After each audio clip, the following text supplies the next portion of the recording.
श्री स्वामी समर्थ. नमस्कार मित्रांनो. तुळशी मातेला पाणी अर्पण करताना हे 3 शब्द उच्चारले पाहिजेत. सर्व इच्छा पूर्ण होतात. तुळशी मातेच्या रोपाला पाणी अर्पण करताना काय म्हणावे? एकदा भगवान विष्णू विश्रांती घेत होते. तेव्हा देवी लक्ष्मी आल्या आणि देवी लक्ष्मीने भगवान विष्णूला तुळशी मातेला पाणी अर्पण करण्याचे महत्त्व विचारले.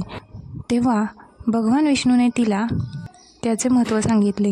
पुढे देवी लक्ष्मी म्हणते, हे स्वामी, तुम्ही मला तुळशी मातेला पाणी अर्पण करण्याचे महत्त्व सांगितले आहे, पण आता मला जाणून घ्यायचे आहे की तुळशी मातेला पाणी अर्पण कसे करावे.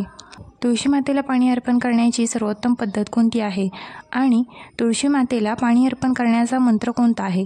कृपया मला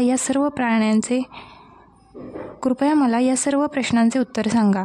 मग भगवान विष्णू देवी लक्ष्मीला म्हणतात, हे प्रिये, ज्या प्रकारे मी तुला तुळशी मातेचे महत्त्व सांगितले आहे त्याच प्रकारे तुळशी मातेला पाणी अर्पण करताना उच्चारला जाणारा मंत्र देखील खूप महत्त्वाचा आहे. या मंत्रात फक्त 3 शब्द आहेत, परंतु त्याचा परिणाम खूप फायदेशीर आहे. जो कोणी दररोज तुळशी मातेला पाणी अर्पण करताना फक्त हे 3 शब्द उच्चारतो तर देवी लक्ष्मी स्वतः त्याच्या घरात प्रवेश करते, गरिबी संपते आणि त्याला धन आणि धान्य मिळते. तो मंत्र सांगण्यापूर्वी मी तुम्हाला तुळशी मातेच्या या मंत्राचे महत्त्व सांगतो. हे महत्त्व ऐकून व्यक्तीचे सर्व पाप नष्ट होतात. पण मित्रांनो, जर तुम्हालाही देवी लक्ष्मीचा आशीर्वाद तुमच्यावर आणि तुमच्या संपूर्ण कुटुंबावर कायमचा राहावा असे वाटत असेल तर या व्हिडिओला लाईक करा आणि तुमच्या स्वतःच्या चॅनल ग्लो मराठीला सबस्क्राईब करा आणि कमेंट बॉक्समध्ये जय माता लक्ष्मी लिहायला विसरू नका. दक्षिणेत एक अतिशय सुंदर शहर होते. त्याचे नाव यमनगरी होते. रमेश नावाचा एक ब्राह्मण राहत होता. जरी तो ब्राह्मण म्हणून जन्माला आला असला तरी त्याची बुद्धी दोषपूर्ण होती आणि तो पापी होता. त्याच्या कुटुंबात धार्मिकता किंवा शास्त्रांचे ज्ञान नव्हते. तो पूजापाठ, ध्यान, जप आणि हवन करत नव्हता. रमेश इतका स्वार्थी होता की तो त्याच्या दारात येणाऱ्या पाहुण्यांना काही न देता अपमान करून पाठवत असे. त्याच्या सवयी देखील खूप वाईट होत्या. तो नेहमी इतर लोकांच्या स्त्रियांच्या मागे लागायचा आणि दारू पिण्याची आवड होती. यासोबतच तो मांसही खात असे. रमेश दिवसा शेतात काम करायचा आणि पाणी विकून आपला उदरनिर्वाह करायचा. तो उदरनिर्वाह करायचा, पण रात्र होताच तो वेश्यांकडे जायचा आणि आपला वेळ आणि पैसा वाया घालवायचा. अशा प्रकारे त्याने आपल्या वाईट सवयींमध्ये बरीच वर्षे घालवली. भगवान विष्णूंनी ही गोष्ट देवी लक्ष्मीला सांगितली आणि समजावून सांगितले की अशा पापी व्यक्तीच्या जीवनात तुळशी मातेची पूजा आणि तिचा मंत्र किती महत्त्वाचा आहे. देवी लक्ष्मीने ही कथा ऐकण्यात तिला पूर्ण रस दाखवला. मग एके दिवशी तो मूर्ख रमेश एका झाडाच्या बागेत विकण्यासाठी पाने गोळा करण्यासाठी फिरू लागला आणि पाने तोडू लागला. मग मृत्यूच्या रूपात एका काळ्या सापाने त्या ब्राह्मणाला चावा घेतला आणि त्याचं क्षणी तो मरण पावला. त्यानंतर यमाचे 2 दूत त्याला घेऊन जाण्यासाठी त्या ठिकाणी हजर झाले आणि त्याला उचलून यमलोकात घेऊन जाऊ लागले. वाटेत तो यमाच्या दूतांसमोर खूप विलाप करू लागला. हे दूतांनो, तुम्ही मला कुठे घेऊन जात आहात? मला सोडून द्या, माझे जीवन द्या. पण यमाचे दूत त्याला घेऊन जाऊ लागले. म्हणू लागले, हे दृष्ट्या, तुझ्या पापी कृत्यांमुळे तुम्हाला एका सापाने चावले आहे. आता यमदेव तुम्हाला नक्कीच भयानक नरकात टाकतील. मग यमाचे दूत त्या ब्राह्मणाला यमलोकात घेऊन जातात आणि यमदेवासमोर उभे राहतात. चित्रगुप्त त्या ब्राह्मणाला हिशोब काढतो आणि यमदेव म्हणतात, हे धर्मराज, या ब्राह्मणाने बालपणापासून मृत्यूपर्यंत पाप केले आहे. त्याने कधीही कोणतेही चांगले काम केलेले नाही. मग धर्मराज त्याच्या दूतांना म्हणतात, हे दूतांनो, या ब्राह्मणाने ज्याने गंभीर पाप केले आहे त्याला घेऊन जा आणि नरकात टाका. मग यमचे दूत त्या ब्राह्मणाला घेऊन जातात आणि त्याला नरकाच्या भयानक अग्नीत ढकलतात. अनेक वर्षे नरकात शिक्षा भोगल्यानंतर त्या ब्राह्मणाला त्याच्या पुढच्या जन्मात बैलाचे शरीर मिळते. एकेकाळी एका पापी व्यक्तीचा आत्मा बैलाच्या रूपात जन्माला आला होता. बैल बनल्यानंतर तो ओझे वाहू लागला.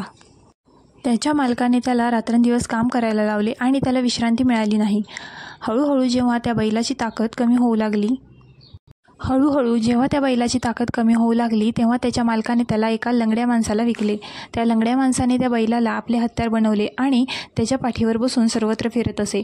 अशा प्रकारे बैलाने 6 वर्षे त्या लंगड्या माणसाचा भार वाहून नेला. एके दिवशी तो लंगडा माणूस त्या बैलाच्या पाठीवर बसला आणि एका उंच डोंगरावर चढू लागला. डोंगरावर चढण्यास बराच वेळ लागला आणि बैल खूप थकला. त्याची शक्ती संपली आणि शेवट तो जमिनीवर पडला. बैल बेशुद्ध झाला आणि शेवटचा त्याला श्वास घ्यायला सुरुवात झाली. त्याला पाहून तिथे उपस्थित असलेले लोक दयाळू झाले. ते त्याच्या जवळ आले आणि त्याला थोडा आराम मिळावा म्हणून त्याच्या तोंडात पाणी ओतू लागले. त्याच गर्दीत एक धार्मिक व्यक्ती होती. बैलाला पाहून त्याला वाटले की या प्राण्याचे काही भले करता येईल, म्हणून त्याने त्याचे गुण बैलाला दान केले. हे पाहून तिथे उभ्या असलेल्या इतर लोकांनीही बैलाला मोक्ष मिळावा म्हणून त्याचे गुण दान केले. त्याच गर्दीत एक वेश्या देखील उभी होती. जेव्हा तिने पाहिले की सर्वजण बैलाला मदत करत आहेत, तेव्हा तिने तिच्या आयुष्यातील काही गुण बैलाला समर्पित केले. अशा प्रकारे सर्वांच्या योगदानाने बैलाला मोक्ष मिळाला. तिला मार्ग सापडला आहे हे पाहून वेश्येनेही तिचे पुण्य बैलाला दिले. काही काळानंतर बैल मेला. मग यमदूत त्या ठिकाणी आले आणि त्यांनी ब्राह्मणाचा आत्मा बैलाच्या शरीरातून काढून यमलोकात नेला. यमलोकात नेल्यानंतर आत्म्याला यमदेवासमोर उभे केले गेले आणि जेव्हा चित्रगुप्ताने त्याचा हिशोब पाहिला तेव्हा तो आश्चर्यचकित झाला. वेश्येने बैलाला दिलेले पुण्य खूप मोठे होते. त्या पुण्याच्या प्रभावाने सर्व जन्मांचे पाप नष्ट झाले. मग देवतांनी ब्राह्मणांचे सर्व पाप क्षमा केले आणि तो म्हणतो, हे ब्राह्मण, त्या वेश्येने तुला तिचे गुण देऊन तुझ्यावर खूप उपकार केले आहेत. तिच्या गुणांमुळे तुझ्या सर्व जन्मांची पापे नष्ट झाली आहेत आणि यमदेव त्याला पुन्हा मानव जन्म देतात. यावेळी तो पृथ्वीवर येतो आणि एका कुलीन ब्राह्मण कुटुंबात जन्म घेतो. त्या महान गुणांच्या प्रभावामुळे या नवीन जन्मात तो त्याच्या मागील जन्माच्या गोष्टी आठवू लागतो. जेव्हा तो ब्राह्मण मोठा होतो तेव्हा त्याने आठवले की त्याच्या मागील जन्मात जेव्हा तो बैल होता तेव्हा एका वेश्येने त्याला तिचे गुण दिले होते. म्हणूनच त्याच्या मनात त्या वेश्येबद्दल खूप विचार आहेत. त्याला या महान सद्गुणाबद्दल अधिक जाणून घेण्याची इच्छा आहे आणि त्याबद्दल जाणून घेण्यासाठी तो वेश्येबद्दल आणि तिच्या शहरात जातो. वेश्या आता म्हातारी झाली होती. मग जेव्हा तो तिला शोधतो तेव्हा तो तिच्याकडे जातो आणि तिला पुन्हा पुन्हा नमस्कार करतो आणि तिचे आभार मानतो. वेश्या म्हणते, अरे महान ब्राह्मण, तू कोण आहेस आणि तू माझे आभार का मानत आहेस? मी तुझे काय भले केले आहे की तू मला नमस्कार करत आहेस? मग ब्राह्मण म्हणतो, अरे आई, मी तोच बैल आहे ज्याला तू तुझे पुण्य आणि पापे दिलीस. माझ्या कर्मामुळे मला माझ्या मागील जन्मात बैल व्हावे लागले. जेव्हा मी त्या पर्वतावर मरत होतो तेव्हा तू मला काही चांगले कर्म दिलेस. तुझ्या चांगल्या कर्मांमुळेच आज मला पुन्हा मानव जन्म मिळाला आहे. तू दिलेल्या त्या सर्व कर्मांमुळे मला माझ्या मागील जन्मांबद्दल सर्व गोष्टी आठवतात. पण हे आई, मी आज येथे आहे हे जाणून घेण्यासाठी आलो आहे की तू मला त्यावेळी कोणते चांगले कर्म दिले आहेत ज्यामुळे माझ्या सर्व जन्मांचे पाप नष्ट झाले आहेत. मला त्या चांगल्या कर्मांबद्दल जाणून घ्यायचे आहे.